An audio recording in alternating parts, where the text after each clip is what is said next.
Buenas tardes, noches para todos los asistentes a los seminarios, a los talleres, a los ejercicios académicos de la Fundación Excelencia, Liderazgo y Transformación.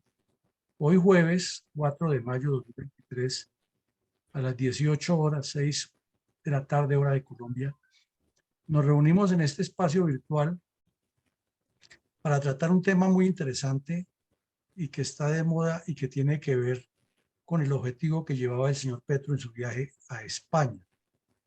Y queremos reflexionar un poco en torno a cuáles son las tendencias geopolíticas, estratégicas y tácticas del ELN y las FARC en Colombia. Y al final del ejercicio daremos la oportunidad a ustedes para trabajar 2 de 4 preguntas que va a haber sobre el tablero. El tiempo no nos alcanza para contestar las 4, pero sí 2 de las 4 de manera muy concreta. Entonces, queremos mirar, examinar desde la óptica estratégica, de la óptica táctica, de la óptica geopolítica y la óptica política. Y desde luego todo esto atado con un trasiego histórico. ¿Hasta qué punto podemos concluir que esto va por buen camino, va por mal camino, está estancado, hay intereses mutuos consentidos? ¿O qué es lo que pasa? ¿Qué es lo que realmente ocurre con el ELN y las FARC? Entonces, para llegar a esas conclusiones, miraremos de manera muy puntual y breve la historia de, de cómo ha sido el proceso con estos 3 grupos. La vida me enseñó que no basta con soñar, tienes que hacer de ese sueño tu obsesión. Y que para empezar el viaje de tu vida, solo tienes que atreverte a dar el primer paso. Ícono de Yambal. Algo pasó aquí que se nos metió una propaganda, no entiendo. No entiendo qué pasó. Ya vamos a mirar si fue que quedó algún micrófono abierto, pero nos está interrumpiendo. Bueno, no sé qué sucedió, alguien tenía un micrófono abierto. Retornemos nuevamente a lo que estábamos hablando. Entonces, tenemos para el efecto, decíamos que para el día de hoy, hacemos este análisis de las tendencias geopolíticas, tácticas y estratégicas del ELN y las FARC a partir de hechos concretos. Y nos vamos formando un concepto. Entonces, aquí en primera medida vemos un mapa que publicó la revista Inside Crime o la ONG Inside Crime, analizando la evolución de los grupos armados en Colombia. Después de la firma del Pacto FARC-Santos. Inclusive coloca fotos de algunos terroristas que ya están muertos, otros que siguen delinquiendo, y no menciona mucho el tema de Venezuela, que es fundamental. Pero bueno, tomemos como base inicial para comenzar el análisis que esta revista lo que quiso decir fue que algunos de los cabecillas identificados le hicieron conejo al supuesto pacto del FARC-Santos. Y señala unos que ya conocemos todos, ¿no? Que los hemos señalado aquí. Tenemos un telo láser. Tenemos a Iván Márquez, a Paisa y a Romaña, que sabemos que estos 2 están muertos y este quedó gravemente lesionado en un atentado. También tiene a Santrich, que murió, al loco Iván, que también murió, y otros que son menos conocidos, pero que parece que están vivos todos. En diferentes grupos de las FARC. Aquí en este caso no los menciona todos de una misma cuadrilla, sino de diferentes grupos. Y señala, para formarnos la idea, que hay sectores donde los grupos se quedaron actuando, que son básicamente las zonas donde hay narcotráfico y zonas de frontera. No señala al ELN, porque como el título lo dice, habla de las FARC. Entonces formémonos ese concepto. Hay unas FARC que están divididas, ya veremos las razones y que están ahí. Aquí viene el primer punto que llama la atención y en el cual hemos insistido muchísimo en la memoria histórica aún no contada. Es que cuando fueron los delegados del señor Santos a Cuba a conversar con los cabecillas de las FARC, dejaron por fuera intencionalmente por las FARC, y también podríamos decir que de manera intencional o por ignorancia, dejaron por fuera del pacto a tres estamentos muy claves: las milicias bolivarianas de las FARC, el Partido Comunista Clandestino de las FARC y el Movimiento Bolivariano Clandestino.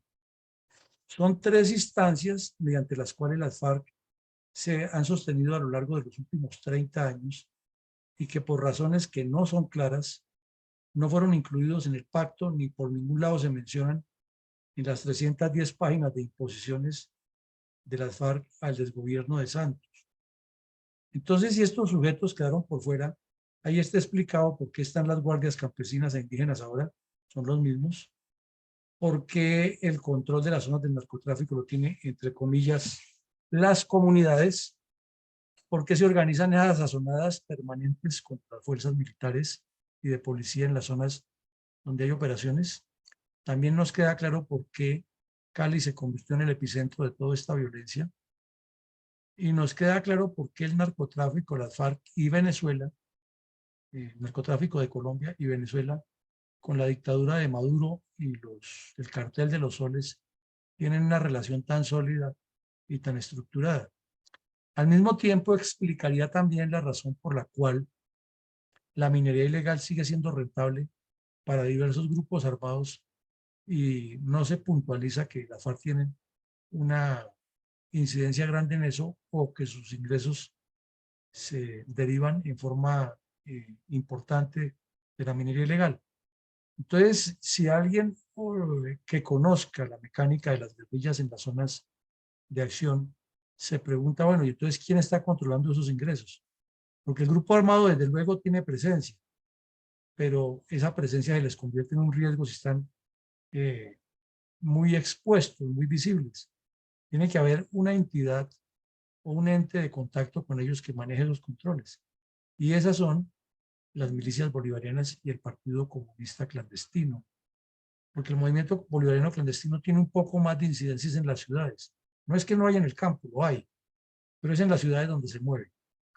Entonces aquí viene el primer punto para que reflexionemos y pensemos. El 28 de mayo de 2020, las FARC le anunciaron al mundo que seguían en su lucha y en plena pandemia dijeron que estaban cumpliendo 56 años. Nada nuevo porque sabíamos que unos meses antes habían desertado del supuesto proceso, del supuesto pacto, Santrich, Iván Márquez y otros bandidos y aparecieron hasta uniformados en Venezuela. Ahí no había nada de extraño, pero lo que pasó desapercibido en los medios de comunicación que sí publicaron como de manera aleatoria o como un comentario muy breve este tema. Pero en la página web de las FARC sí salió a todo color y con esta foto y con un mensaje muy específico. Y es que el Partido Comunista Clandestino invita a todo el pueblo colombiano a apoyar a las FARC. Hablan de las FARC, no hablan de disidencia, sino a apoyar a las FARC. O sea, como quien dice, esto no se acaba, nosotros seguimos aquí. Que hay unos que están en el Congreso y otra cosa, no los mencionan para nada, sino hablan desde las FARC. Pero viene la pregunta que sería cualquier lego en la materia. Pero luego las FARC no se desmovilizaron ya. Pero luego el Partido Comunista Clandestino se supone que dejó de existir porque las FARC no existen. Entonces, ¿cómo es? Ahí sí, como se dice coloquialmente, barájemela despacio. ¿Cómo estos sujetos salen y dicen que el Partido Comunista Clandestino apoya la lucha revolucionaria comunista? Y hace todo un recuento muy puntual de cuáles son los objetivos y menciona a este par de criminales, a Jacobo Arenas y a Tiro Fijo como los referentes, y menciona a Alfonso Cano y el Mono Jojoy, y habla de las banderas de lucha de una población que está, perdón, de un grupo que está incrustado entre la población y pretende la toma del poder, y hablan que van por la toma del poder. Entonces es un punto para tener en cuenta en el análisis que vamos a hacer al final, que el Partido Comunista Clandestino sigue vivo y coleando. Esto aparece en la página de los que se dicen ser disidencias, o sea, la de Gentil Duarte, no en la página de la segunda Marquetalia, aunque aquí dice, desde Marquetalia la lucha sigue, Es el grupo de Gentil Duarte, no el de Iván Márquez. Resulta que aquí aparece ahora un comunicado de la segunda Marquetalia y se echan unas sátiras que uno se queda pensando, bueno, ¿qué es lo que hay? Una pelea por narcotráfico, los intereses de Maduro, los intereses del Partido Comunista, los intereses de los comunes o todas las anteriores. Y es que resulta que en Arauca se asentó con mucha fuerza la cuadrilla 10 de las FARC de los disidentes de Iván Mordisco y Gentil Duarte. Ya sabemos que Gentil Duarte está en la séptima paila del infierno reunido con Chávez, con Tiro Fijo y los demás bandidos. Entonces, por eso decimos de Mordisco también. En ese momento, 23 de enero, todavía está vivo, del 22, todavía estaba vivo Gentil Duarte, era el cabecilla principal.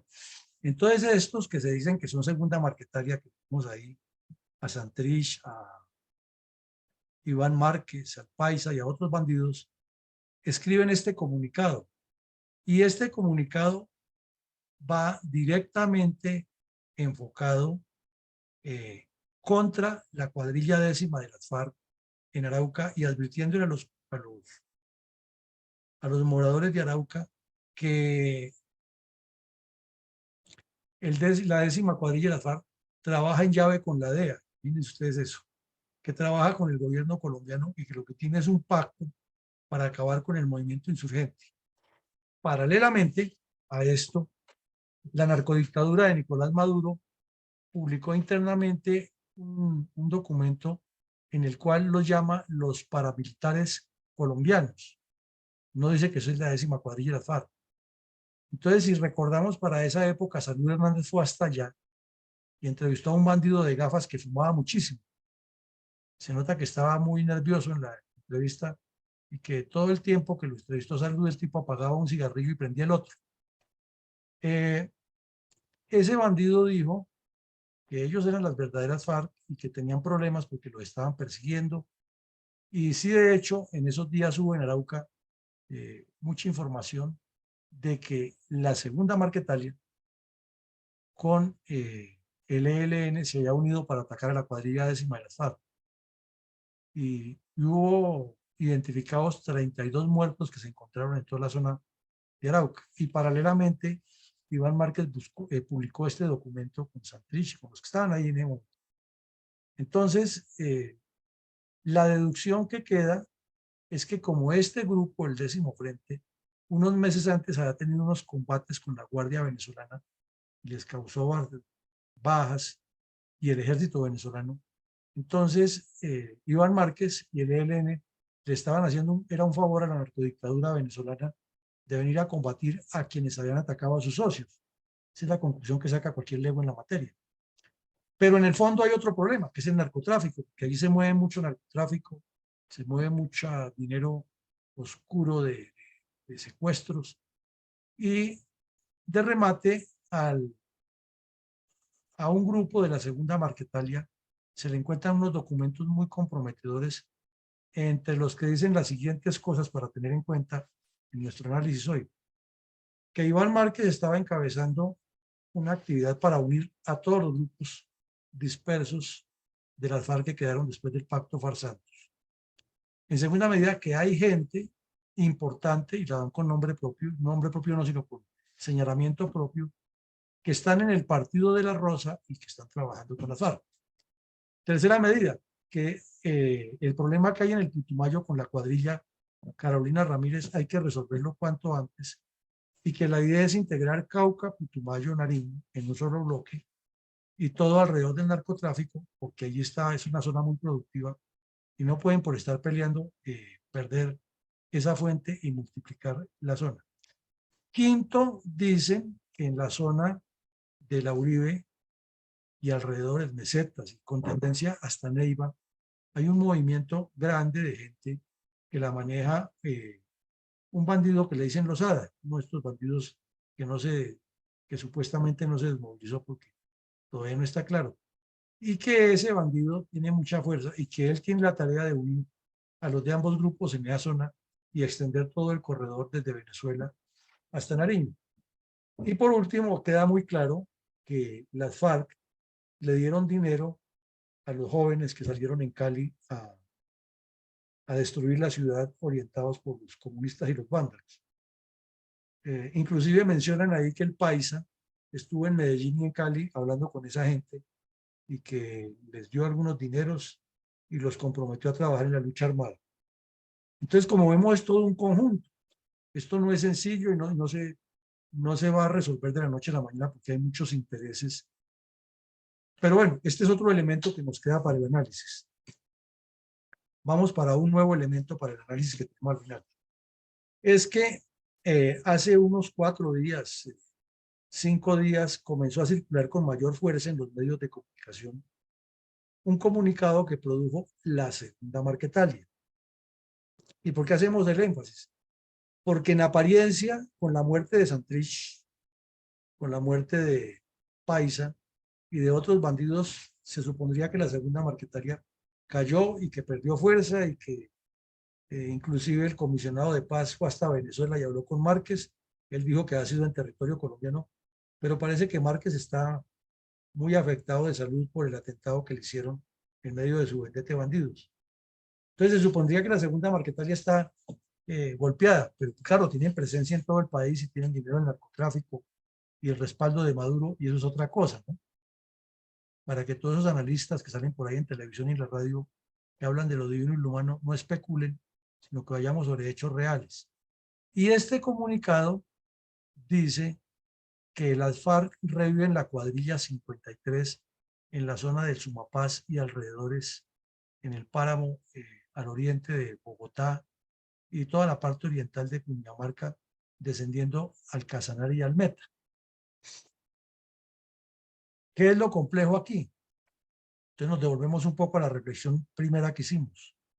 Históricamente, no de ahora, Cabrera, San Juan de Sumapaz, Icononso, Villarrica, el norte de Uribe Meta, Ubarral en la parte de Cerro, y lo que son los farallones de Medina y la zona de Gutiérrez, Usme, todo eso que rodea la capital de la República, ha tenido presencia del Partido Comunista, entre comillas legal, del Partido Comunista clandestino, y una larga tarea de organizaciones sociales, entre comillas, todas aliadas con las FARC.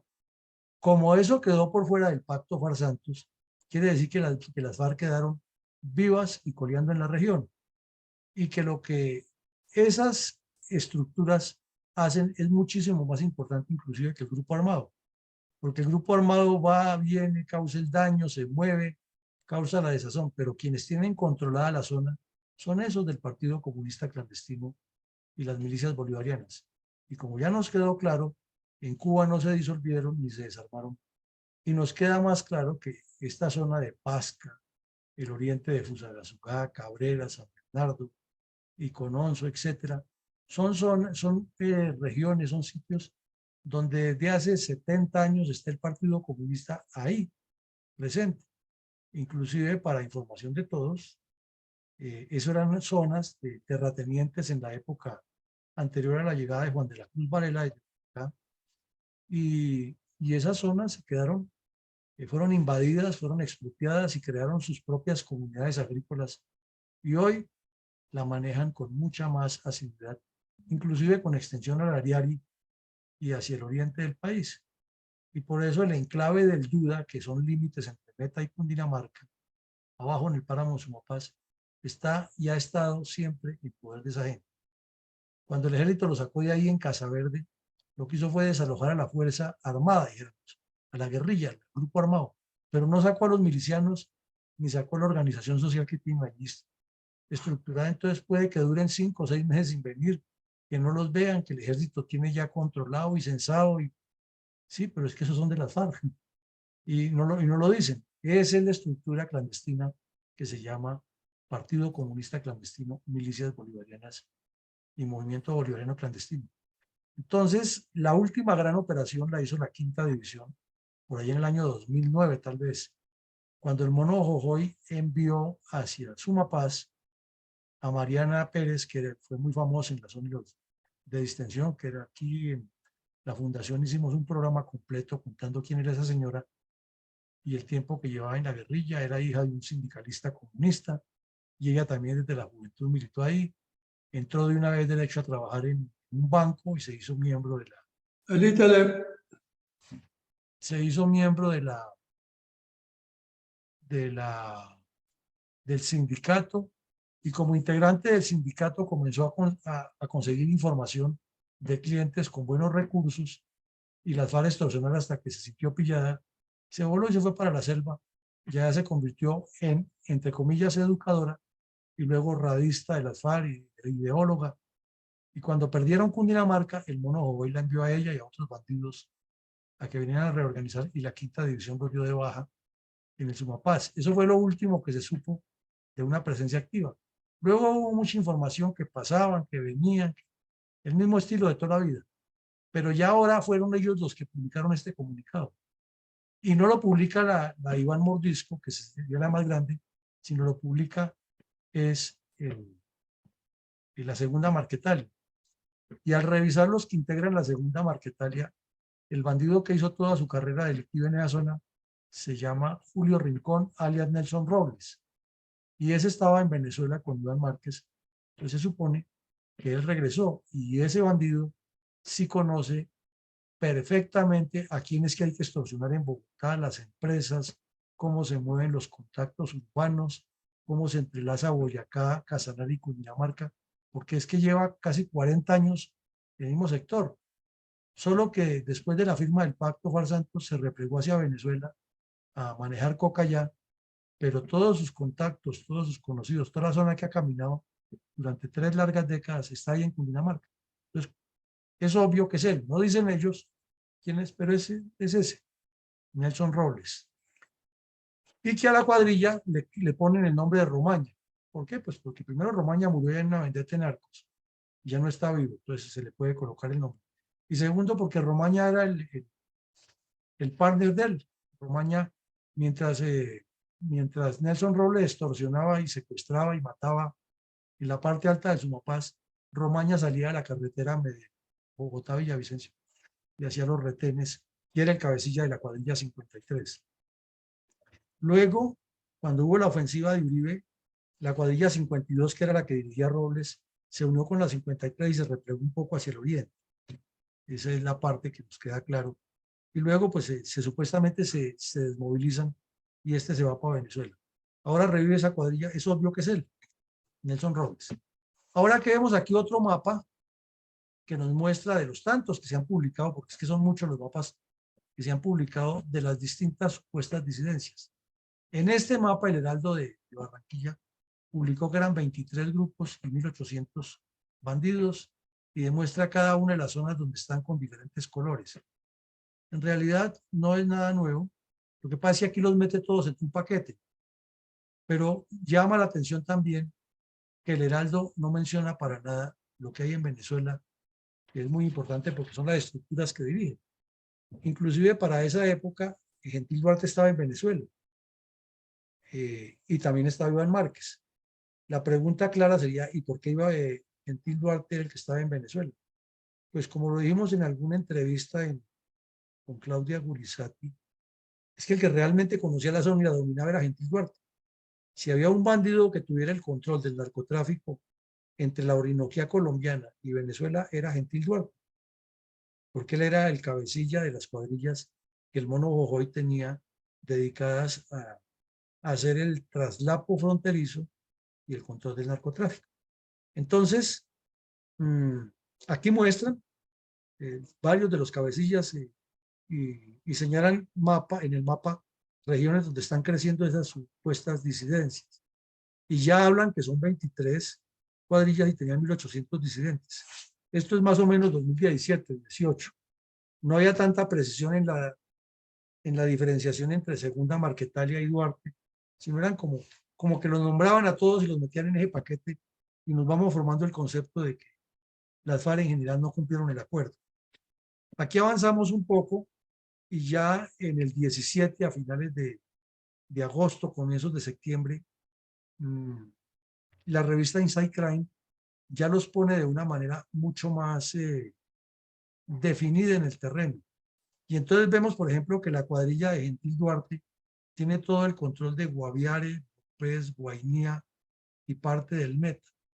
O sea, la zona cocalera más importante, la zona donde la cuadrilla primera tuvo a los secuestrados que fueron liberados en la Operación Jaque, y la zona que los hicieron transitar o por los ríos, como el Inírida, o por otros ríos interiores dentro del Guaviare y el Baupés, y sobre todo porque allí están los grandes cultivos y los emporios de coca y pistas clandestinas, y como vemos por el número 1, muy bien distribuido en todo el sector, o sea que la zona no la perdieron en ningún momento, y inclusive extendida aquí a Guainía con la salida telefronteriza Colombia, Brasil, Venezuela.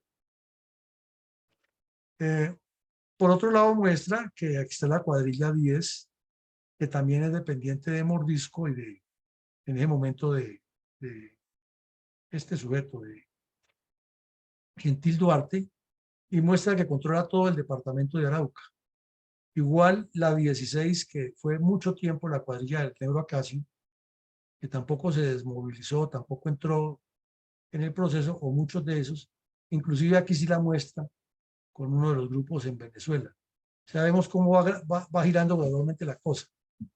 Y aquí vemos que en Córdoba, Urabá y el nordeste antioqueño sigue presente la cuadrilla 5, que es como el frente madre de todo lo que se desató aquí en el noroccidente de Colombia. Entonces, eso nos deja pensando que creer en una desmovilización total o que estos sujetos son simplemente disidencias, pues también deja una duda muy grande. Que ubica a otros, como la canción de los mexicanos, ¿no? En el lugar de siempre y con la misma gente. En el Pato, aquí vemos toda la zona del Pato al oriente del Huila, el occidente del Caquetá, todo en lo mismo. Y el Putumayo señala también un grupo que se llama el Carolina Ramírez, del cual hemos hablado, y ya los ubica nuevamente dentro del territorio ecuatoriano. Y eso que ya no está Correa de presidente. Estamos hablando del año 17. Los ubica también con una distribución geográfica grande en el departamento de Nariño, en el Cauca y Valle del Cauca. Entonces, aquí vemos que son ya una cantidad grande de grupos con unos nombres, pero Gentil Duarte tuvo, y la tiene Mordisco también, un cuidado es de conservar la tradición de las FARC. Frente 60, Frente 58, 57, 49, o sea, casi todos, nuevamente con el mismo nombre, en la misma zona, pero lo más importante, con esa base de apoyo. Si no entendemos eso, no tenemos la concepción clara de la guerrilla. Y ahora si miramos las famosas guardias campesinas que están saliendo, por ejemplo, en Los Pozos, todas ubicadas aquí en el sector del Lozada, donde Tiro Fijo pasó casi toda su vida, entre el Pato, el Guayabero, Lozada, en esa zona, y la Uribe. Fue la zona que más transitó Tiro Fijo. Y ahí están todas esas guardias campesinas. Entonces salen el día que hay la manifestación en Los Pozos, que secuestran a los policías, un poco de bandidos armados con palos, pues son las milicias de las FARC, son el Partido Comunista Clandestino. Eso no hay que darle la vuelta, ni rasgarse las vestiduras, ni pensar que no es así. Lo mismo en el Cauca, con todo eso que están viniendo y que se toman a Bogotá y que desfilan y amedrentan y hacen videos y los periodistas les dicen y que por qué el ejército no da un golpe de Estado y un poco de cosas que no tienen nada que ver, pero el cierto es que aquí están estos bandidos muy bien organizados y los mapas hablan, ¿no? La distribución geográfica que tienen estas cuadrillas lo indican todo.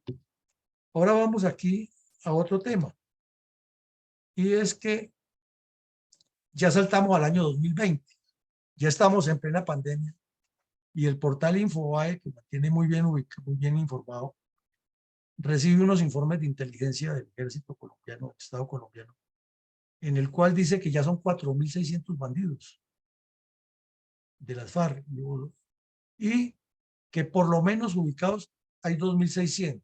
¿Eso qué indica o qué significa? Que los otros 2.000 son milicias, ¿no? Estamos hablando del año 2020. Y prácticamente la conclusión que sacó el informe de inteligencia comparando lo que había en 2017, que lo vimos antes, que era una distribución muy general, luego ya los vimos más detallados en el mapa.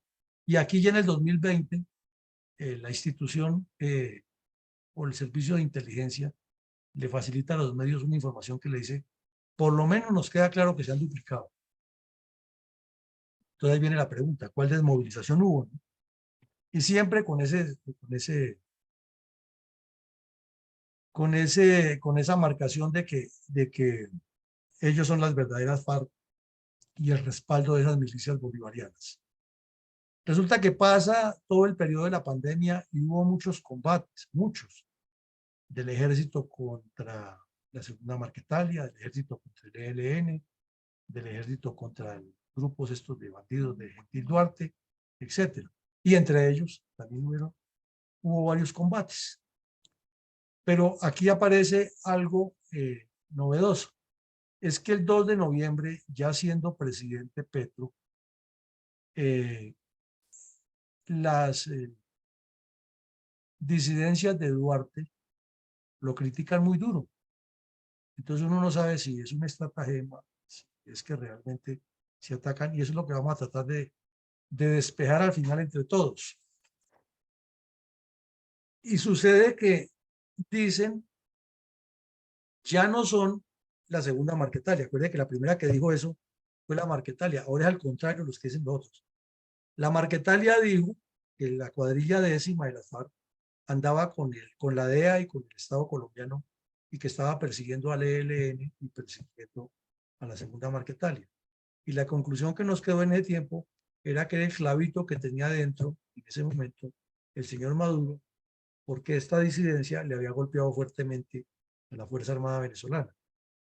Entonces ahora es al contrario, son estos los que dicen que es el gobierno, ya no, el que anda dizque, con unos grupos paramilitares en distintas regiones y que lo está atacando.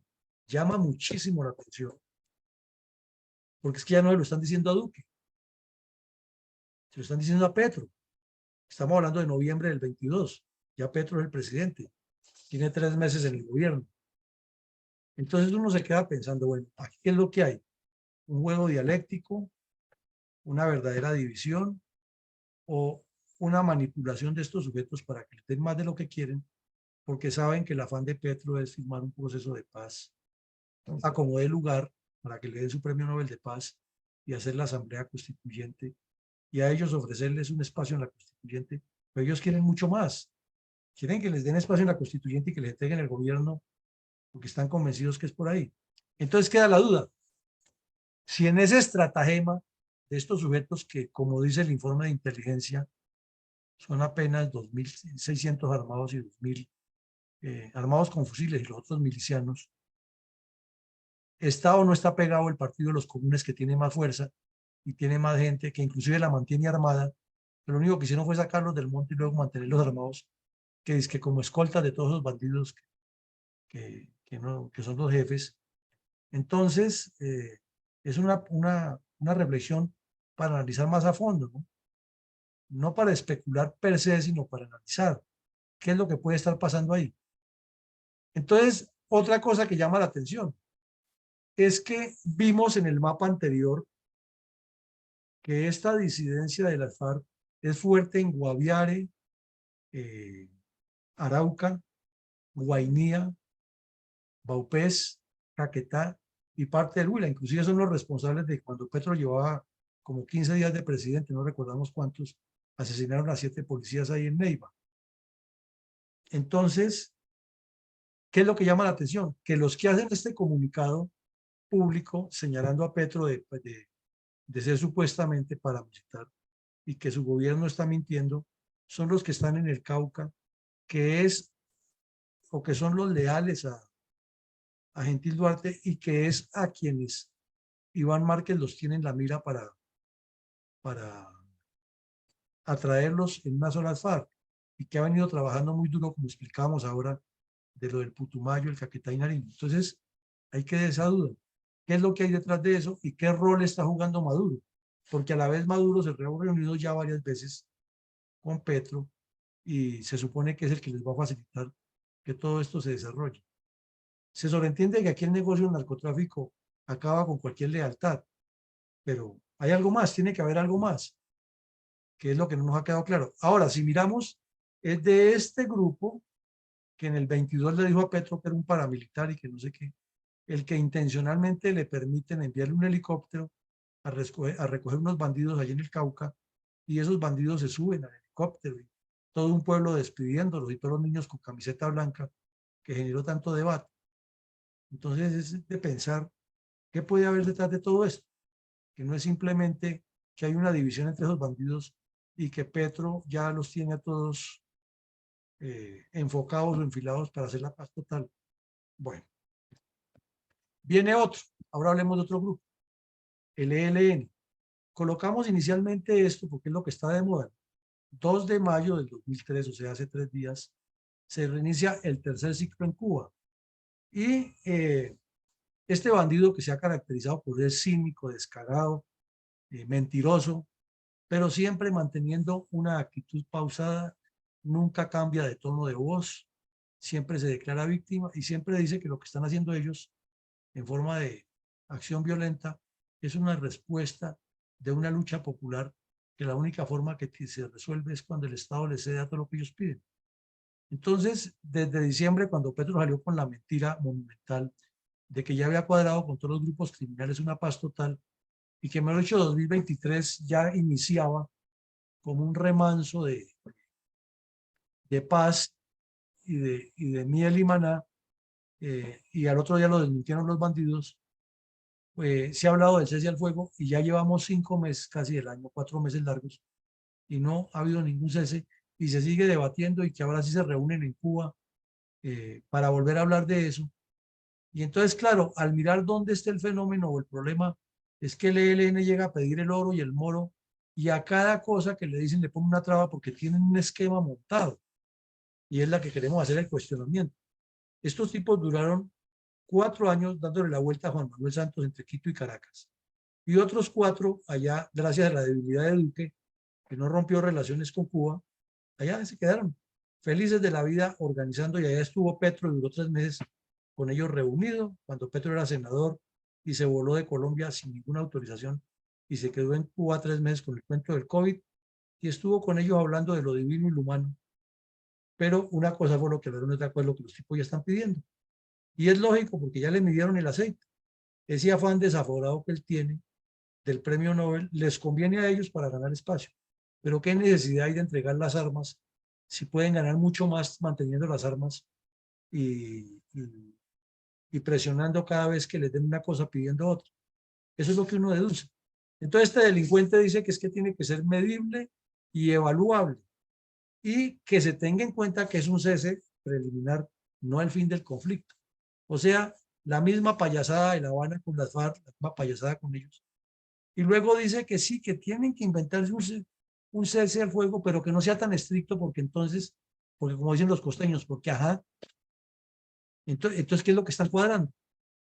Y viene la contraparte que les quiero decir. Estos tipos, por poner un ejemplo, llevan 8 años, aunque llevan más, pero digamos que son 8 años de corrido preparando estos diálogos, analizando cada paso como lo dan, y dedicados a hacer terrorismo y mover narcotráfico. Y el señor Petro llega y recoge un grupo completamente heterogéneo, un grupo muy disímil, y le dice: oye, yo lo voy a nombrar a usted de, de delegado en la Comisión de Paz mía. Ah, claro, y eso pensando en viáticos, en salir en la prensa, en ir a comer en hoteles de primera categoría, y en estar viajando sabroso y que les tengan escoltas. Todos dijeron que sí. Unos porque son socios del ELN, otros porque fueron bandidos como Oti Patiño y estaba completamente desaparecido del panorama político, y le dan semejante papayazo y lo nombran de jefe. Pues ese es el show. Otros porque están pensando que eso se caiga, esa negociación, y entonces ellos se lanzan como candidatos políticos y van a gobernar hasta la luna. Pero ninguno está integrado al otro. Esa es la cruda realidad. Entonces, un diálogo como de sordos, porque estos sujetos van y hablan y hablan y hablan y proponen, y cuando los interpelan en algo, entonces le meten otro tema y el otro, y que cuando vamos a traer los campesinos aquí, que cuando no sé qué, pero es que nuestra lucha es continental, que es que nosotros estamos por el pueblo, y que no nos interesa hacer lo que hicieron las FARC, de que renunciaron a la lucha armada porque es que esto sigue y hasta que no se resuelva A, B, C, X, Y, Z, no podemos. Y que, pues claro, sí queremos un cese al fuego, pero no definitivo. No, eso no se puede, porque la única garantía que tiene el pueblo, no es el ELN, sino el pueblo, que se hagan los cambios son sus armas. Entonces, y como ustedes ven, es una mecánica larga. ¿Hasta qué punto es responsable Petro de eso? No sabemos. Si fue simplemente por haberle cedido, pues que está de acuerdo que se haga esa vaina así. Luego dice aquí otra cosa que llama la atención. El 2 de mayo comienzan las negociaciones y el 3 de mayo aparece este bandido, el actual jefe de las FARC, del ELN, y dice, no, es que yo no comparto la idea de la paz total de Petro. Claro, inmediatamente eso generó un despliegue impresionante de comentarios en la prensa.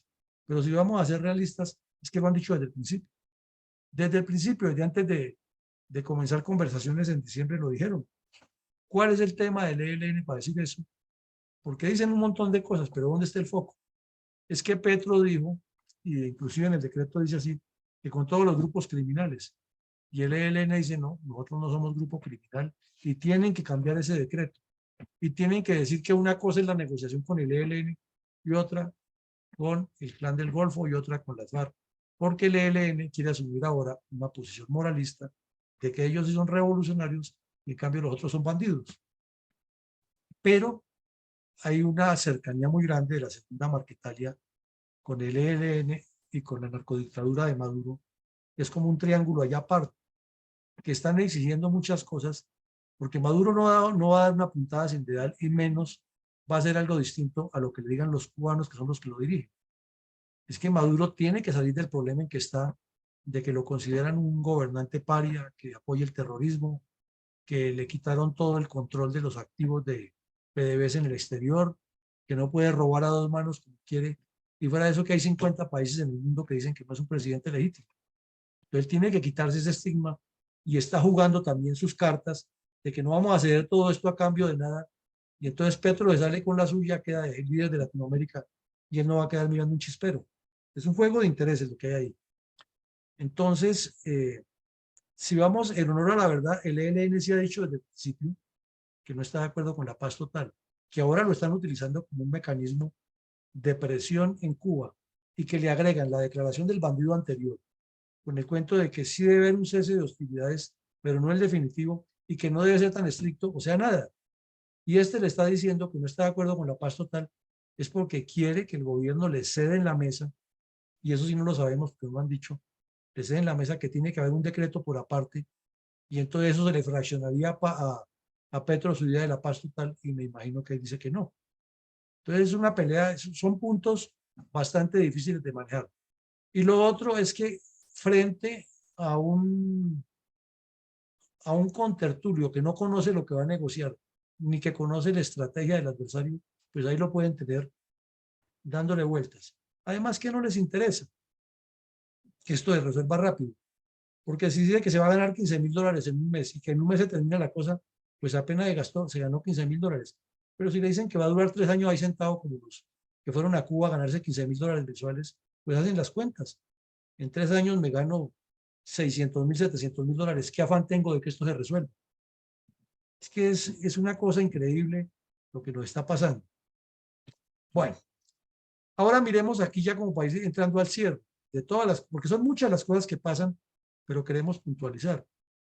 Mientras los unos dicen en Cuba una cosa y tratan como de desinformar, como de generar desazón, aquí aparece el ELN en Bogotá y coloca una bandera en un sector muy importante y dejan una caja y entonces los periodistas les ayudan con el escándalo y que la policía, que se cerró la vía, que el peligro, que ya están en Bogotá, que mire que la capital, que lo que viene, que bla, bla, bla. Entonces logran un impacto psicológico. ¿En qué redunda?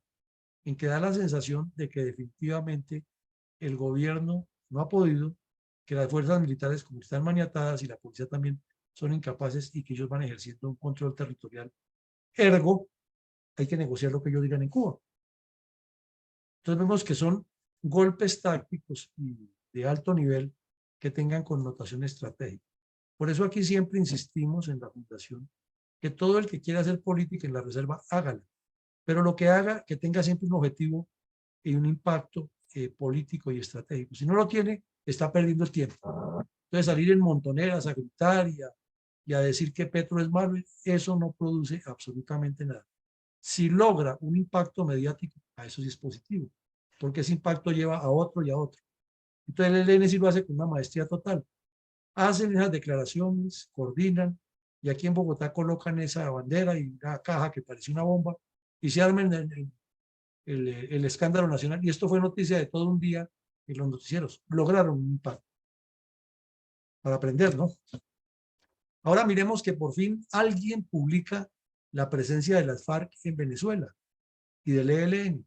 Y esto ya es más complejo, porque lo veíamos en otra videoconferencia que viene un arco, que es el arco cocalero que sale en Nariño, Cauca, y avanza por Caquetá, Guaviare, Guainía, y entra a Venezuela y le da la vuelta. Y ese arco coquero se une por aquí en el centro de Venezuela con el arco minero, que es donde están todos los recursos, y está aprobado por los de inteligencia que Maduro, a cambio de que le entrenen las milicias y le colaboren con el negocio de la coca que le fascina, les dejó hasta explotar minas de un conjunto de minas grandísimos que hay en el sector de lo que llama el arco minero.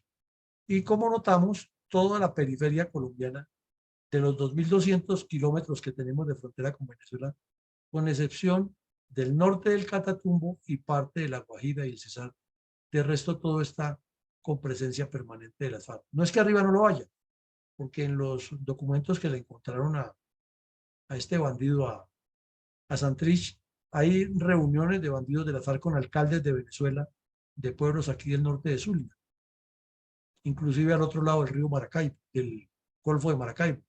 Entonces lo que indica todo esto es que hay un comprometimiento grande de la dictadura de Venezuela, que hay un negocio muy sólido de la coca bifronterizo, que tiene unos cordones umbilicales que lo unen, que el único problema que tienen las FARC es que están divididas en dos, no por ideología, sino por el problema del control de la coca, y que el ELN ha venido ganando muchas posiciones geográficas y a la vez negociadoras en la mesa. Y hoy el señor Petro salió con la perla que, pues lógico, los legos en la materia se extrañan y dicen, no, pero ¿cómo así que este tipo sigue siendo tan tráfuga? Y ahora salió con el cuento de que la Unión Europea le va a pedir que saquen a las FARC, al ELN de la lista de terroristas. Pues es que eso es lo mínimo que se podía suponer, porque eso es como cuando dicen, fue que Petro hizo trampa en las elecciones para ganar. Pues es que lo anormal es que hubiera actuado correctamente. Su formación y su mentalidad delincuencial no la oculta. Y en las elecciones lo vimos cometiendo un delito y nadie lo investigó por eso. Cuando le dijo a la gente, recíbanle plata a los que les ofrezcan y róbensela. O sea, no uno, sino dos delitos ahí como mínimo. Y no, nadie lo investigó por eso y lo celebraron como una viveza. Pues ahora, ¿qué podemos esperar de este señor? No podíamos esperar que iba a ir a reunirse con el rey de España para que lo vieran en la foto. No, él va porque el señor Pedro Sánchez también es comunista, porque las FARC y el ELN tienen una raigambre grande en España de delincuentes que los apoyan, y porque este señor le promete que él, aprovechando que va a tener la presidencia pro tempore de la Unión Europea, le va a ayudar a promover que el ELN sale de la lista de terroristas. Seguramente no se lo aprueban tan fácil allá en Europa, pero él lo que está logrando es esa visibilidad de que es el atleta de la paz que defiende la Amazonía, que defiende el medio ambiente, que aquí en Colombia quiere paz total, que a pesar de que los otros grupos le dicen que no, él insiste, y que hay es que expropiar, hay es que castigar a los ricos y los bandidos felices porque les está dando gusto sin que ellos les sean en nada y van a pedir más y más y más. Entonces un juego, parece ser un juego, un pulso de quién obtiene más en contra de Colombia. Y ahora ya terminó España también metiendo la nariz ahí. No es que no le estuviera metiendo antes, pero lo hacía de una manera más reservada y clandestina. Ahora es abierto, así como en la época de Ingrid Betancourt, Francia se convirtió en el dolor de cabeza para Colombia, buscándole legitimación a las FARC. Ahora es España buscándole legitimación al ELN, y todos sabemos que el ELN tiene de larga data raíces en las comunidades católicas españolas con el cuento de la teología de la liberación. Entonces, mi coronel Alarcón, aquí sobre el tapete tenemos 4 preguntas. No es para que la respondan las 4 y le pido el favor que a cada uno le recuerde porque entonces se nos emocionan hablando mucho. Es de las 4 que escoja 2 y las conteste de manera muy breve en los 2 minutos que tiene cada persona, porque si no se nos convierte en otra conferencia dentro de la conferencia y no, lo que queremos es precisamente llegar a puntos que nos saquen de este enredo en que está el país, que no es tan sencillo, que como vemos hay actores nacionales e internacionales. Adelante, mi coronel Arcón.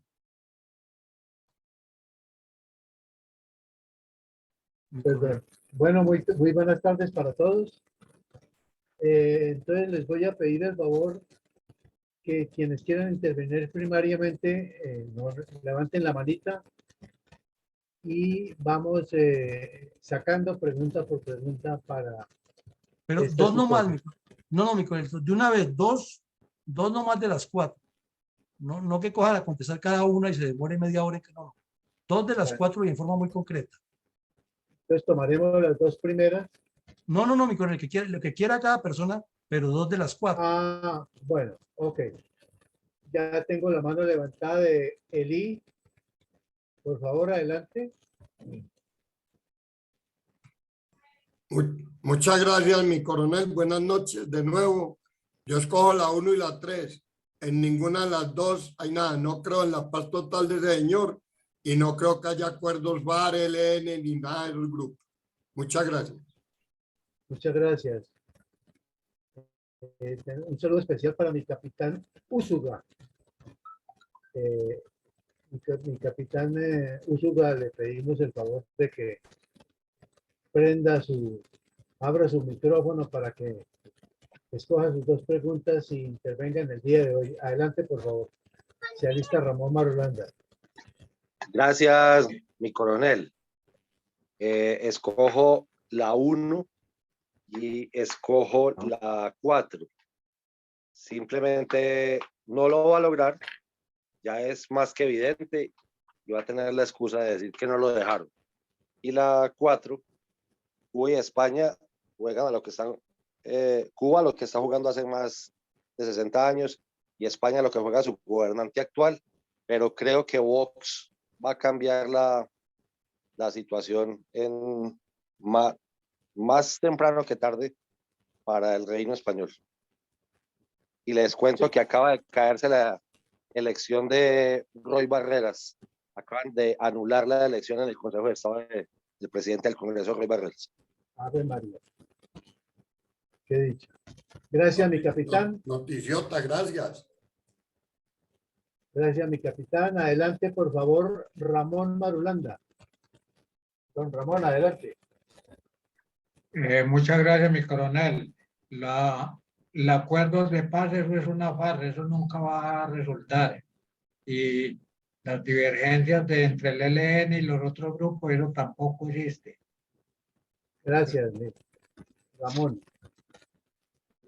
Sigue en la lista mi coronel Carlos Augusto Ramírez. Adelante, por favor.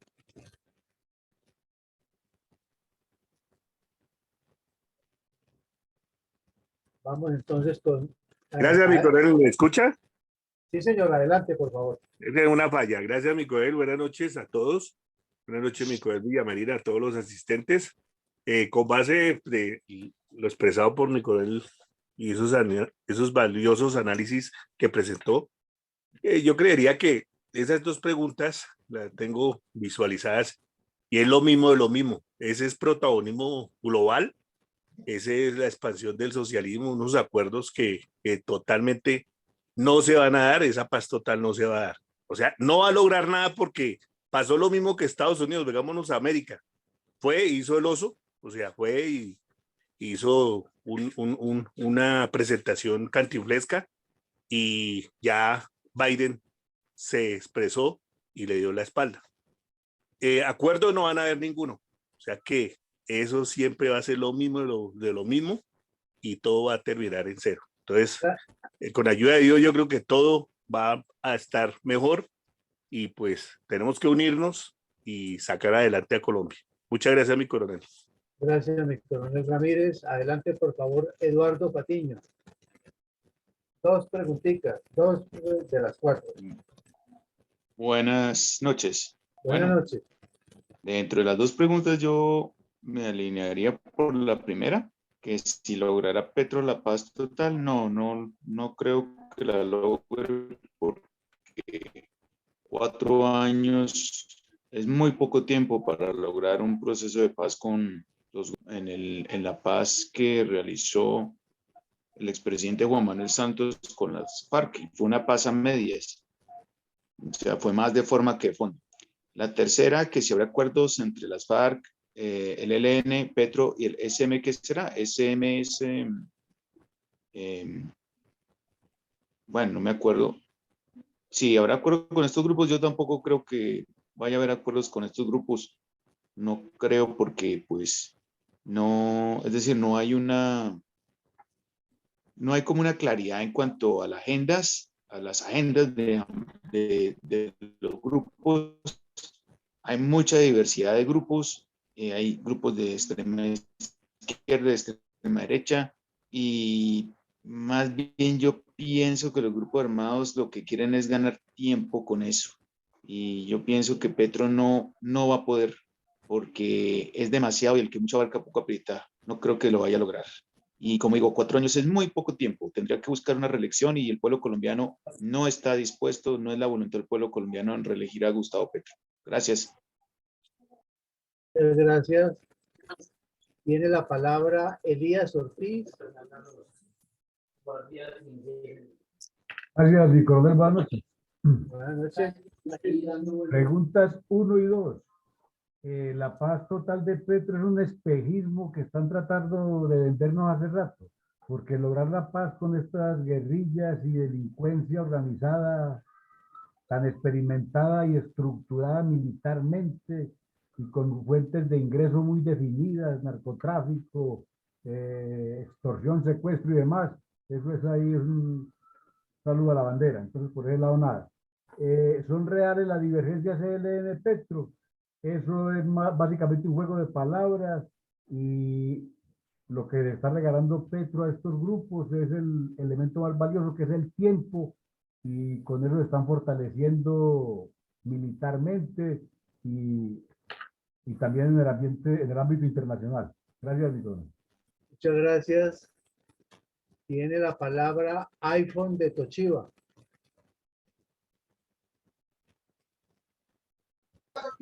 Buenas noches, mi coronel. Un placer saludar a los que se encuentran a la escucha también. Yo me voy con la pregunta 1 y la pregunta 3. Pues Petro no va a lograr la paz total. Lo que decía nuestro compañero que nos antecedió, es difícil por la cuestión del tiempo. Si este tipo lleva 8 meses gobernando y no ha podido presentar su plan de desarrollo nacional, mucho menos va a poder con esa paz total. Y más aún cuando el ELN, en uno de sus puntos que habla mi coronel Villamarín muy analíticamente, dice que ellos van a intervenir en la parte económica del país, en el sistema económico. Y todos sabemos que esa es la base de la pirámide. Y al tocar ese tema, al intervenir estos, pues quieren es derrumbarnos totalmente. Y respecto a los acuerdos de farsa entre ELN y Petro, pues mucho menos. El tipo es lo que está dando, es un banderazo con el fin de obtener el premio Nobel, que es lo que busca. Muchas gracias, mi coronel. Muchas gracias, mi mayor. Jason Rivera, adelante, por favor.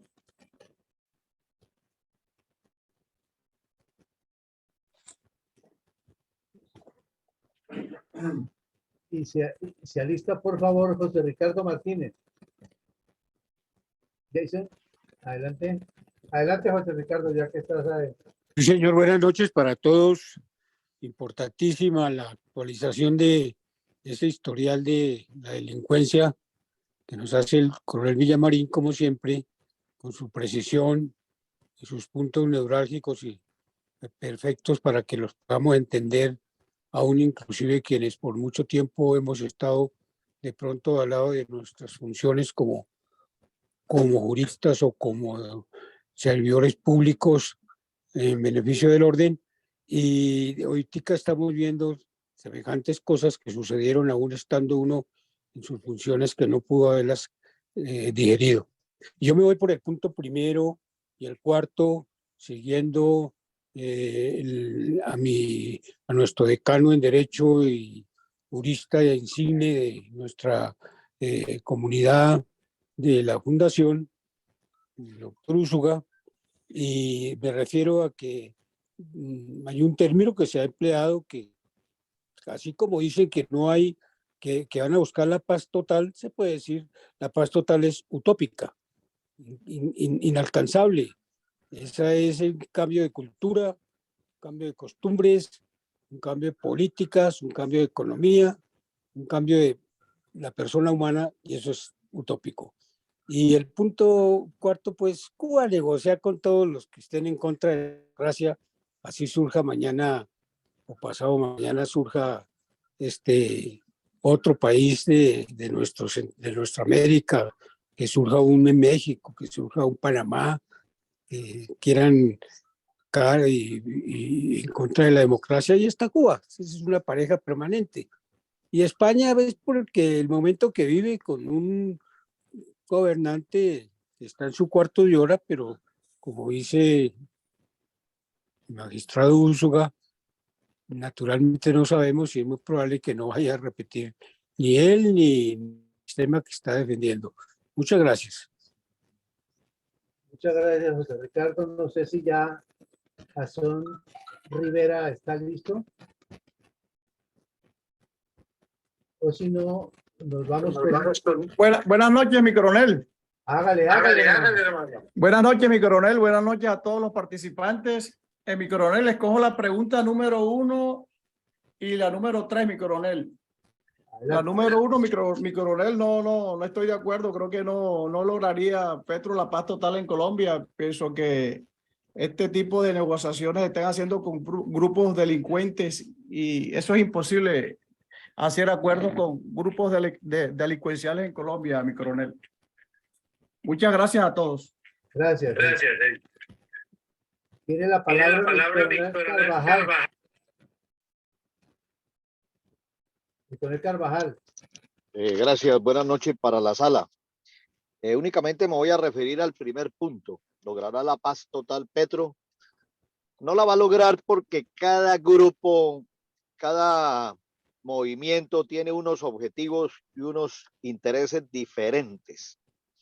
Y cada uno tiene un concepto de la paz diferente. Y segundo, nuevamente se presenta lo del acuerdo Parfal-Santos. No se tiene en cuenta ni el Partido Comunista, ni el movimiento bolivariano, ni se tiene en cuenta las milicias. Luego no va a lograr la paz total. Muchas gracias. Muchas gracias, mi coronel Carvajal. Tiene la palabra mi coronel Pachón. Don Eugenio, buenas noches. Muchas gracias al señor coronel Villamarín por siempre estar al día de sus cosas tan interesantes en la paz de Colombia. Me inclino por la pregunta 1. La pregunta 1. La paz total nunca se logrará ni eliminando las conductas tipificadas en el Código Penal. Porque si eso fuera así, tiempo atrás lo hubieran hecho otros mandatarios. Además, pues, otros ingredientes atentan contra la paz y la seguridad. Solamente lo que está escrito en el Código Penal. Dentro de la misma familia se presentan muchos hechos severamente lamentables. En la segunda pregunta, las divergencias ELN y Petro, aparentes esas divergencias, porque imposible que en el tiempo que estuvo Petro allá haciéndose sus curaciones en Cuba por 4 meses, no haya podido lograr algún mediano acuerdo con los integrantes del ELN. Entonces, es simplemente por distraer a la población esas aparentes divergencias. Gracias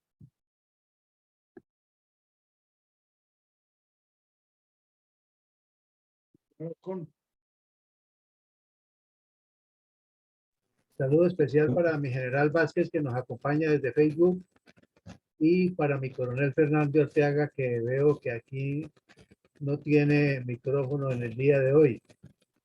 Vamos a darle la palabra entonces a mi coronel Ramiro Saldaña. Por favor, adelante. Buenas noches, mi coronel, gracias. Buenas noches. Buenas noches a la sala. Con la pregunta 1 y 2. No, la paz no se logra. ¿Por qué? Porque no es la intención de lograrla de este gobierno, como no ha sido la intención de otro gobierno de lograr la paz, porque tienen otros objetivos. Es el mismo objetivo que se tuvo en el acuerdo con la paz. No hay interés de Petro. El interés de Petro es diferente, es incendiar al país y empobrecerlo. Respecto a la pregunta 2, pues no hay divergencia. Lo que hay es un maridaje entre el ELN y por ahora el señor que no está gobernando no ha dado muestras diferentes a simpatizar con todos los grupos que le están haciendo daño al país. Gracias. Muchas gracias, mi coronel. Bueno, mi coronel Villamarín, mi coronel González se excusa porque se le está cayendo mucho la señal, entonces prácticamente hemos hecho el repaso por todos los asistentes que escogieron las dos palabras. Yo quisiera decir lo siguiente. Petro es un experto en echarle gasolina a todos estos sistemas, incluyendo la paz total. Le echa gasolina y después, si no le hacen caso, pues les agrega un fosforito. Mientras tanto, todos aquí estamos peleando por tratar de entender qué es lo que está sucediendo, qué es lo que va a suceder, pero definitivamente debemos prepararnos. Debemos prepararnos porque en cualquier lugar de estos, Cuba, España, en cualquier organización de esta, de FARC, ELN, etcétera, se nos puede saltar la liebre. Mi coronel, tiene usted la palabra. Bueno, mi coronel, muchas gracias. Entonces, escuchándolos a todos, veo que hay una coincidencia en que no va a haber paz total, que las divergencias son dudosas, que con la segunda Marquetalia, ni con la FARC en forma individual, ni con el ELN, posiblemente tampoco se logre nada, y que Cuba y España juegan su rol, cada uno lo que les conviene. O sea, eso es más o menos el resumen. Entonces ahora viene una pregunta que no está escrita, pero que es de la reflexión de todos para cerrar el ejercicio académico. Y es que nos diga cada uno, ¿cuál cree usted que va a ser el curso de acción del señor Petro ante este evidente fracaso? O sea, ¿qué caminos va a tomar él?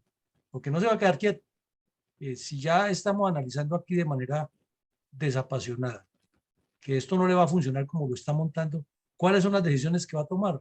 ¿O cuál cree usted que es el camino que él va a tomar para tratar de darle la vuelta a esto? Adelante, mi coronel. Ay, mi coronel, quería hablar de primero. Jalisco nunca pierde y cuando pierde arrebata. Adelante, por favor, Eli.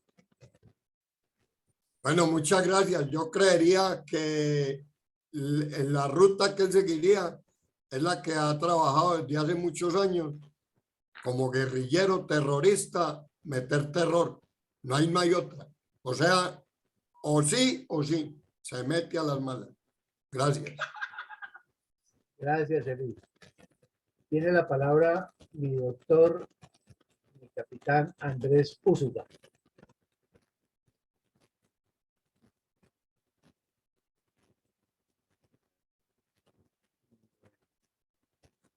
Problemas se le cayó la señal. Entonces vamos con Eduardo. Buenas noches.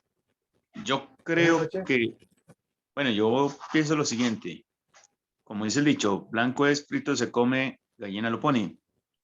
Yo pienso que el próximo paso a seguir del presidente, en vista de que no va a poder con la paz y los diálogos que él plantea, es convocar a una constituyente, convocar a sus electores y a sus seguidores para presionar a una constituyente, porque va a decir que se necesita el tiempo requerido para la paz anhelada de todos los colombianos. Entonces va a generar un canto de sirenas o un canto de serpientes para lograr su cometido. Entonces yo pienso que le va a apostar a eso, el todo por el todo. Sin embargo, yo creo que la oposición no va a ceder ante las pretensiones de Petro porque muchos actores políticos de peso, así como empresarios, yo creo que el gran empresariado va a actuar ahí, no le van a permitir a Gustavo Petro que busque la constituyente. Además, pues porque ya se vio el ejemplo de Perú, que fue un fracaso, lo que le pasó a Pedro Castillo, así como el sector privado, como dice Malcolm Diz, es mucho más autónomo y mucho más fuerte en Colombia que el sector privado venezolano, que depende del sector público, mientras que el sector privado colombiano no depende del sector público, y ahí sí Petro le va a tocar retractarse. Muchas gracias. Muchas gracias, Eduardo. Vamos a darle la palabra a mi coronel Ramiro Saldaña, por favor, adelante. Gracias, mi coronel. Sí, yo también estoy de acuerdo. Yo creo que los constituyentes debían, pero no como consecuencia de no alcanzar la imposible paz. Que no es imposible alcanzar, es que no se puede alcanzar la paz total, es una utopía. Y seguramente lo ha demostrado sin el fracaso de no conseguir la paz, que él lo que desea es empobrecer a este país para conseguir los objetivos finales del comunismo, para poder reinar y que haya una élite comiendo en bandejas de plata mientras el pueblo se muere de hambre. Y los ejemplos los tenemos con los vecinos. Venezuela, Nicaragua y demás. Gracias. Muchas gracias, mi coronel. Tiene la palabra Elías Ortiz. Gracias, mi coronel. Buenas noches. Bueno, pues indudablemente, en primera instancia, buscará culpables y chivos expiatorios, lo cual le va a servir como argumento para convocar la constituyente como un mecanismo más expedito para lograr todos los propósitos, lo cual le eliminaría todos los obstáculos que está en este momento tratando de sortear. Gracias, mi coronel. Muchas gracias. Hernán Chávez, adelante, por favor. Y coronel, ahí pues teniendo en cuenta esa pregunta que hacen, hay que conocemos todos que el tipo es un populista duro y nos demostró ahorita el 1 de mayo que las juventudes, que es donde él se basa y les llega, se puede decir, a la ideología que ellos tienen, viendo a este tipo como un mesías, pero nos dimos cuenta de que ya no le caminaron. Una, porque ya se desdibujó todas las promesas que él había hecho en campaña. Y segundo, porque no inyectaron billete para que los vagos, que son los que más van a hacer vandalismo y todas esas cuestiones, pues no le caminaron. Y veo que lo de la constituyente tampoco, aún que él se pronunció en una entrevista que le hicieron que él no está de acuerdo con constituyente, pero sabemos el populismo que el tipo se manda. Entonces, es difícil que él pueda hacer esa actividad. Gracias, mi coronel. Muchas gracias. Tiene la palabra entonces mi coronel Pachón. Sí, don Eugenio, pues ante el evidente fracaso hasta el momento se observa de los propósitos que se ha trazado Petro, pues él seguirá filosofando en su terminología para confundir, evitar que la gente le entienda, seguir dividiendo a la población y llamando al pueblo, como acostumbra ahora en sus balconazos, para hacerle creer a la comunidad de que está siendo respaldado. Lo que pasa es que en nuestra democracia, pues, se gana por votos o por conceptos, pero ¿cómo mide uno si realmente las personas que acuden a esos balconazos tienen la fuerza necesaria para hacer creer de que lo que exigen es lo correcto? Si desafortunadamente, a pesar de que nosotros estamos aquí al alcance de las cosas, no conocemos completamente el proyecto del proyecto para el gobierno de Petro, pues, ¿qué van a conocer de esa situación los campesinos o frente al proyecto de ley de la reforma a salud, a pensiones y al trabajo? Él buscará siempre estar confundiendo para después salir a decir de que fue que no lo dejaron o que no pudieron las clases privilegiadas. Porque lo otro es que uno no se explica cómo haya ido a recibir honores a España cuando por aquí en Colombia los trata de que fueron los esclavistas y los saqueadores, pero vaya y acepta todo lo que le digan. Entonces, ese es mi concepto frente al evidente fracaso que posiblemente va a tener Petro. Gracias. Gracias, mi coronel. Tiene la palabra mi coronel Carvajal.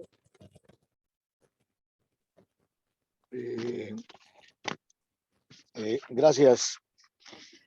Bueno, primero que todo quiero señalar que Colombia se está dando cuenta que en Cuba, Venezuela y Nicaragua los balconazos son para solo discursos mesiánicos. Al no darle resultado la paz total, va a convocar al pueblo, pero para ese momento el pueblo solamente es la subversión armada y desarmada, que equivale máximo a un 20% del pueblo colombiano. Posiblemente convocará una constituyente para la cual el pueblo en ese momento y el Congreso no le van a caminar. Es mi concepto. Muchas gracias. Muchas gracias, mi coronel Carvajal. Finalmente tenemos la palabra de José Ricardo Martínez. Adelante, por favor.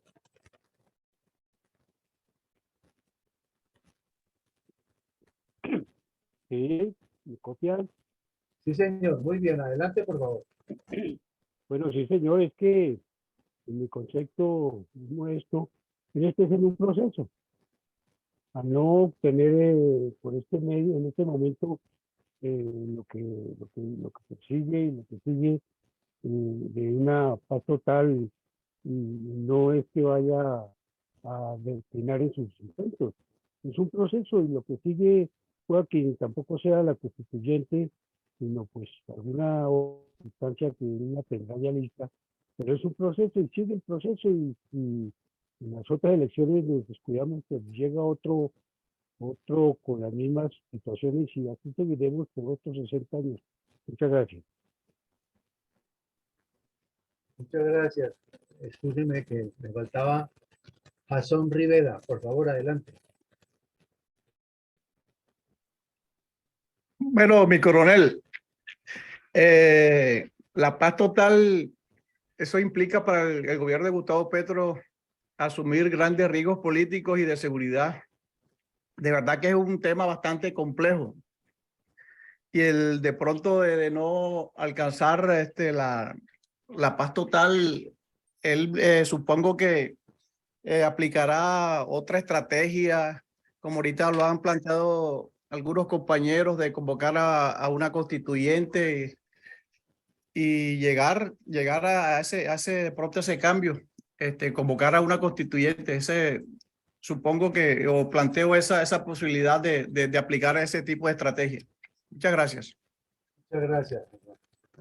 El coronel Villamarín, hemos completado la totalidad de los presentes. Pero usted Adelante, no es, por favor. usted no es que tenía la respuesta ya, mi coronel. Esa era la respuesta. Bueno, el señor Petro evidentemente va a actuar como Jalisco.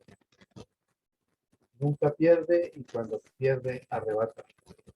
Va a haber mucha complicación. Él tiene por eso nos puso la gasolina tan cara. Tiene una distribución de gasolina que le va a echar a todo el mundo que no le haga caso. Y luego nos regala un fosforito, mientras que la señora está danzando alegremente por lo que tiene que vivir sabroso de nuestros impuestos. Gracias, parece que no fuera alegre, sino alegronamente. Bueno, mi coronel, entonces llegamos al final del ejercicio de hoy. Muy interesante sus aportes a todos, disciplina para acompañarnos hasta el final del ejercicio. Hagamos una recapitulación. Primero hicimos un bosquejo de lo que se trataba el ejercicio académico, qué pretendíamos. Creemos que logramos el objetivo. En segunda medida, hicimos un recuento de cómo comenzó a publicarse en los medios de comunicación la presencia de las supuestas disidencias y en qué departamentos fueron apareciendo. Como vemos ahí, todavía no se mencionaba la presencia en Venezuela. Sectores del país donde iban apareciendo e iban dando los nombres de bandidos conocidos o no tan conocidos, pero que han sido cabecillas durante la época de la guerra dura antes del Pacto Farsantos. Luego hicimos una disertación con profundidad, qué es lo que hay detrás de todo esto, ¿no? ¿Qué es lo que se teje porque el Partido Comunista clandestino no haya desaparecido o no se haya desmontado con el pacto en Cuba? Pues indica que detrás de todo ese artilugio hay muchos más artilugios y que los intereses no son claros. Luego vimos que la segunda Marquetalia ataca directamente y se indica al 10º Frente de las FARC de que anda con el gobierno, que anda con la DEA, que están atacando al pueblo colombiano y lo que uno llega a la conclusión final es que es el dolorcito que tenía Maduro de que estos le mataron a un poco de personas allá en Venezuela de la Guardia Nacional y de la Fuerza Armada. Y que el ELN y las FARC, o la segunda Marquetalia por lo menos, estaban en conjunto, era atacando directamente a estos miembros de la supuesta disidencia, Gentil Duarte, para hacerle un favor a Maduro. Luego entramos a analizar por qué, cómo y quién puede ser el que está moviéndose con la cuadrilla 53 y qué es lo que pretenden. Además hicimos la puntualización histórica, que es que esta zona del Sumapaz ha estado ocupada por el Partido Comunista desde hace más de 7, 8 décadas, siempre con el propósito de formar una república independiente alrededor de la capital de la república. Luego vimos que fue creciendo los medios de comunicación e información y ya se llegó a hablar de que había 1.800 disidentes, supuestos disidentes entre la segunda Marquetalia y el otro grupo, el de Gentil Duarte. Posteriormente aquí ya Inside Crime, en septiembre del 17, hace una descripción mucho más concreta y analizamos los sectores donde son más fuertes y nos llamaba la atención que todo el sector de Guaviare y Guainía quedó intacto en poder de las FARC, donde fue siempre su retaguardia estratégica y su retaguardia financiera. Y vimos también cómo se concentran, como decía la canción mexicana, en el lugar de siempre y con la misma gente, en el occidente del Caquetá, piedemonte de la cordillera, con expansión hacia el Pacífico. Y que el señor Gentil Duarte, mientras estuvo vivo, antes dice, para la séptima paila del infierno, a compartir espacio con Chávez y con Tiro Fijo, reconstruyó las cuadrillas y a diferencia de la segunda Marquetalia, no les puso nombres de bandidos muertos, sino que mantuvo la misma estructura antigua de los frentes con un número asignado y de las columnas móviles con el nombre de unos bandidos, como lo tuvieron en vida Tirofijo y Cano. Luego vimos que ya en junio del 2020, Infobae publica un informe en el cual se muestra que de esos 1.800 o 2.000 que se decían antes, ya hay por lo menos 4.600 bandidos y que esto ha crecido en forma exponencial. Y lo ilustran con una foto de una guerrilla muy bien uniformada y con armas muy actualizadas como ametralladoras M60 y fusiles de asalto tipo Galil u otros. Luego vimos que ya en el 2022, cuando Petro llevaba 3 meses de presidente, estas disidencias tienen una actitud desafiante ante él y le dicen que está aliado con los paramilitares. E hicimos un poco de reflexiones y pusimos sobre el tapete una serie de dudas para ver dónde es que está realmente el fondo de esto, y es oscuro, no es fácil, ni de parte del gobierno Petro, ni de las FARC, de la disidencia del señor Duarte, ahora de Iván Mordisco. Hay claridad qué es lo que se teje detrás de ese comunicado, porque no es usual que un grupo terrorista señale a otro de que está aliado con los paramilitares. Se tiran duro siempre y dicen que está desviado de las ideas socialistas, que está salido del marxismo, pero ya cuando lo señala así, es o que es un acuerdo tácito calculado o que definitivamente sí están en serios problemas. Luego vimos que una reflexión acerca de las declaraciones de este bandido del ELN, el tal Beltrán, de cómo es que él quiere que haya un cese al fuego, que definitivamente no es cese al fuego, que no sea tan intenso, pero que es que se cumplan una serie de condiciones, pero y llevan ya desde diciembre a la fecha 5 meses hablando de lo divino y lo humano, pero no concretan absolutamente nada, porque ni al ELN le conviene, y desafortunadamente a los negociadores que están a contrato tampoco les conviene que eso se firme mañana ningún pacto, porque le acaba el negocio de recibir cada uno $15.000 mensuales y otras arandelas. Luego aquí nos aparece un punto de vista que nos llamó mucho la atención, es que mientras el bandido este dice que sí, que el cese al fuego, pero que en estas condiciones, y que aquí en Cuba ahora sí vamos a negociar, sale el cabecilla principal y dice tajantemente: no estoy de acuerdo con la paz total de Petro, porque es lo que nos quiere revolver con narcos y con toda, como si el ELN no fuera narco. Pero además surge la duda, es que los tipos sí lo han dicho desde el principio, que ellos no quieren que lo revuelvan con ningún otro grupo. Entonces, ¿por qué Petro insiste? Si es que realmente están de pelea o fue parte de un pacto secreto que hicieron en Cuba.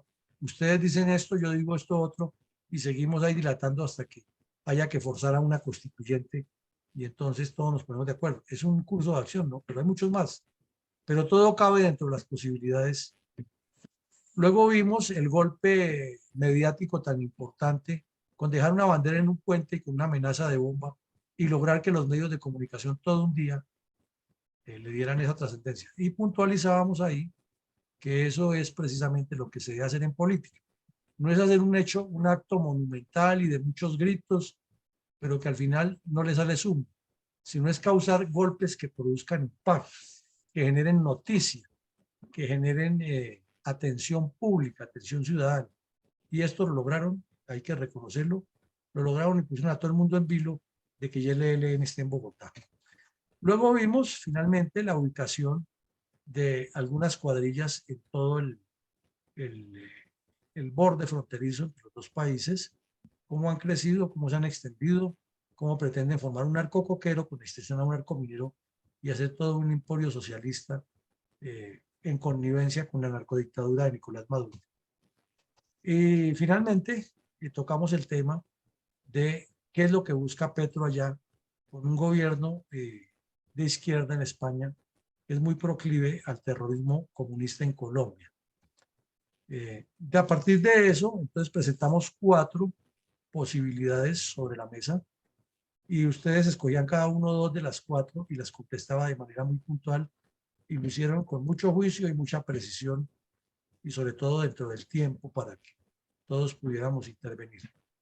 Y finalmente, con base en las respuestas que se dieron aquí, llegamos a la conclusión preliminar que no es posible que el señor Petro en 4 años logre la paz total, que son dudosas las divergencias de ELN-Petro, que falta todavía mucha tela por cortar para saber si son ciertas o no, que difícilmente habrá acuerdos con las FARC o con la Segunda Marquetalia o con el ELN por parte de Petro o entre ellos mismos, ¿no? Porque para que sea una paz total también quiere decir que ellos cesan sus pugnacidades internas.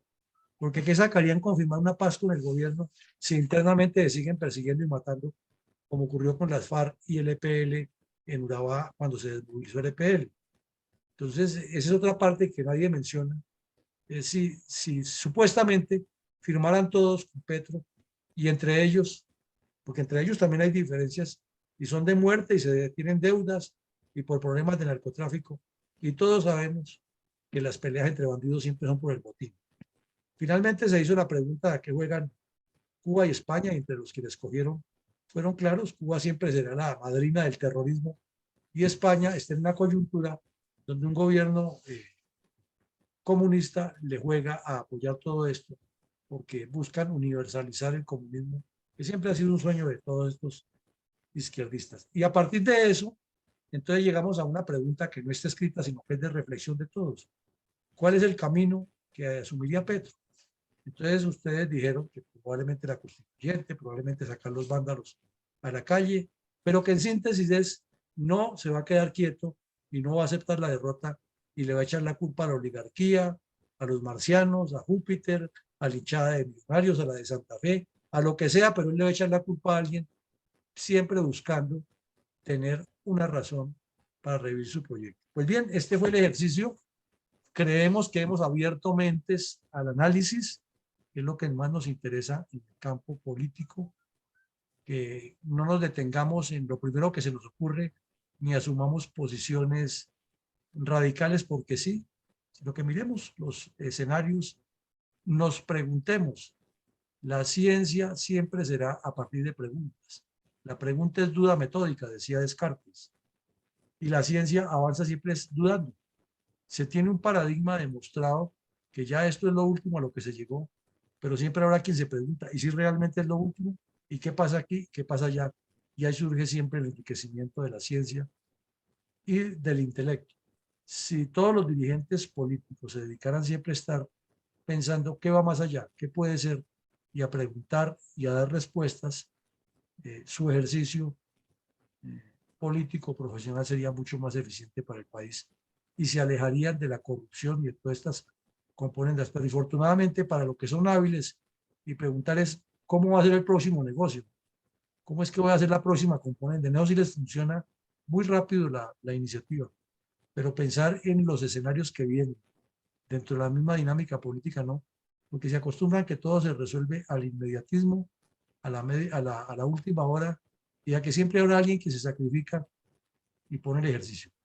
Ya para cerrar, les quiero hacer un comentario al margen, pero que tiene que ver con esto.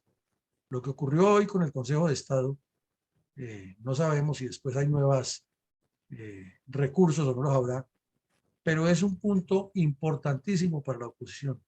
Que a este señor Barreras le hayan quitado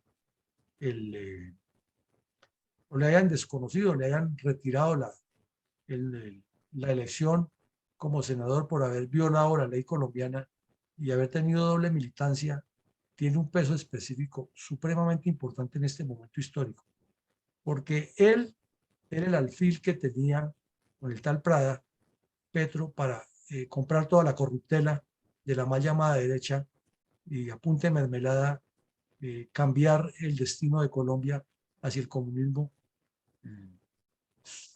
con la ventaja para ellos de que salían ganando sus familias y no Colombia. Al quitarlo del camino, ya no le queda sino uno solo, porque Petro encargó de sacar al otro, que es Prada. Ya no le queda sino el señor Velasco, que va a estar solo. Porque si Prada, teniendo a semejante talla ahí en el Congreso, al señor Barreras, se le complicaron las cosas, ahora a Velasco no le va a quedar fácil.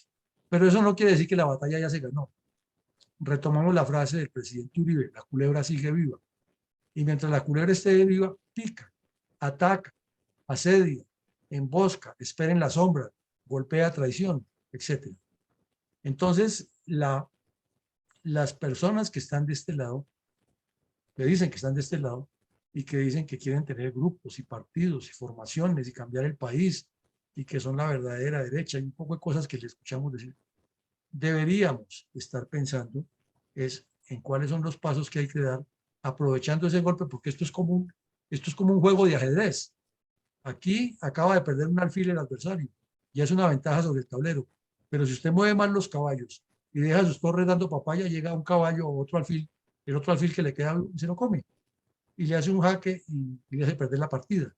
Entonces, importantísimo que esto haya pasado, pero no es ahora para que los que ya conocemos, las señoras que ya conocemos y los señores que ya conocemos, que se autodenominan líderes de la derecha, salgan a la plaza pública de todas partes a decir que eso fue triunfo de ellos y que entonces tienen que seguirlos y que tenemos que votar por ellos en las próximas elecciones y que con base en eso se baje la guardia y se pierde el ímpetu. Cuando uno estudia táctica militar le insisten mucho en los 5 pasos, ¿no? El movimiento hacia el contacto, el reconocimiento en fuerza, el ataque coordinado, la persecución y la explotación. Esa partecita no nos puede olvidar. La explotación, hay que explotar el ímpetu del ataque. Entonces, si no se maneja ese aspecto tan esencial que es el ímpetu, termina convirtiéndosele en otro argumento al señor Petro para hacer lo que quiere, diciendo que fue la oligarquía, que las cortes no sirven, que hay que salir a protestar contra las cortes y hasta de pronto dos bandas los van y destruyen el Consejo de Estado.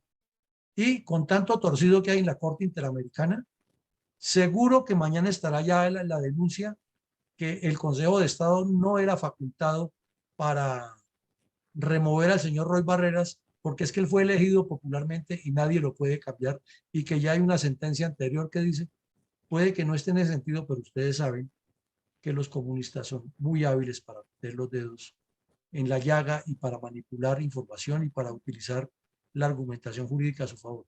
No estoy diciendo que va a pasar, pero es una probabilidad no descabellada.